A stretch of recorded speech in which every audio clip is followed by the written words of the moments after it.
3 priests, 2 morticians, and 1 lawyer set out for a 3-hour tour on a sailboat on Lake Superior. It sounds like the beginning of a bad joke, right? But one of those priests was me.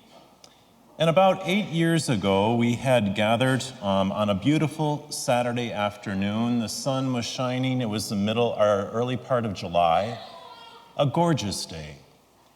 And so we set out on that 3-hour tour out of Silver Bay, out by Split Rock Lighthouse. And as we were going along, we broke out the hors d'oeuvres and we were enjoying our time. And the man who owned the sailboat said, "Well, I'm going to head down below and I'm going to take a nap." He had sailed the night before from Cornucopia, Wisconsin, across Lake Superior and met us at Silver Bay. And so while he went down to enjoy his nap, we were in charge. Split Rock Lighthouse was about 300 yards away from us, and we continued to head out into the lake until Split Rock Lighthouse became just a little tiny object in the distance. But as we got out there, the wind began to increase, and the waves went from maybe 6 inches high to about a foot and a half. It was great. The sailing was perfect until the wind continued to blow out of the northwest, stronger and stronger. Those waves went now to about 3 feet. Or like, wow, this is a little interesting, a little hairy as the wind would whip across the sail. But we continued onward until those waves went from 3 feet to about 6 feet. And the man who owned the boat got up, turned on the radio to hear that small watercraft needed to get off of Lake Superior immediately. And so the wind was blowing so hard that the guardrail on the side would dip into the water about 3-4 inches as that little sailboat would lean extremely far on its side. And we would white knuckle it all the way back to shore. But as we got closer to that marina, the wind was so strong that we couldn't even make it into the marina, so we had to go past it and come back to get into the marina safely. I was never so glad to see a lighthouse and a light. It gave us hope. It gave us hope in the middle of danger as that cold, icy water of Lake Superior would splash upon us. A beacon, a hope, a light shining in the darkness. Be a light to the poor in your life. We hear that from the prophet Isaiah.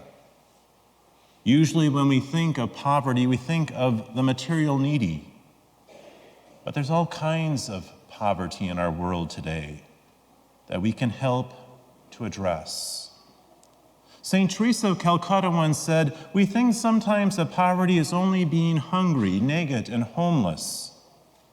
The poverty of being unwanted, unloved, uncared for is the greatest poverty." We must start in our own homes to remedy this kind of poverty. It's all around us. Being a light in the world is not just satisfying material needs. It goes even deeper than that.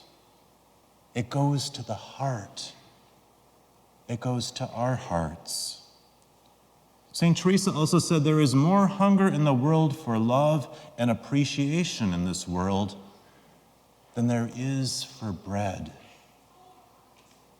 Look at her life.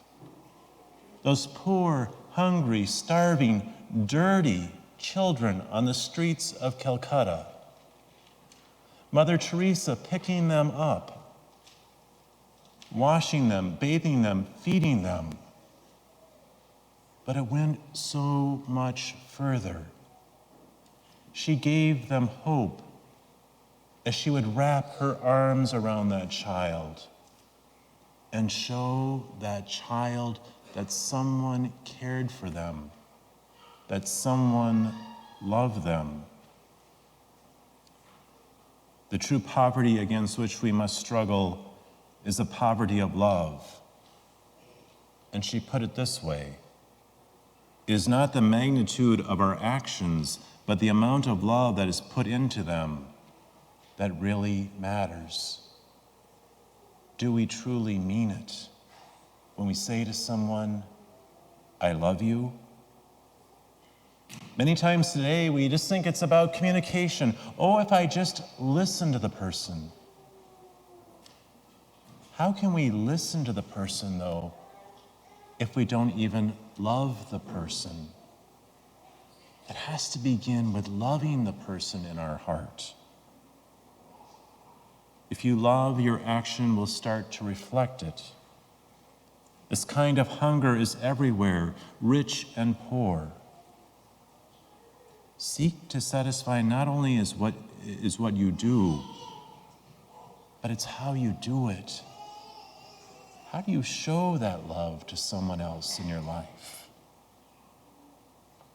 Our Lord also reminds us in today's gospel that Christianity is meant to be a light on a high place, or it's meant to be a lampstand, or put on a lampstand.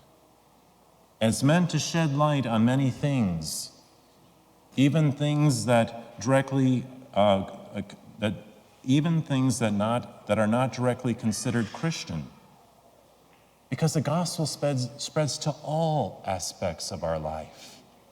It's not just limited to church on Sunday, or the prayers we say before we go to bed. But it's the conversation at the water cooler. It's the conversation in the parking lot. It's a conversation in the grocery store. How do we show that love for people? Are we that beacon of hope in our world today? Charity begins at home. Feed yourself on true love and true knowledge so that you can share that love and knowledge with others. You need it, and so do they. For if we can be a light to our world, maybe too we can lead people to the true light, to Jesus Christ himself.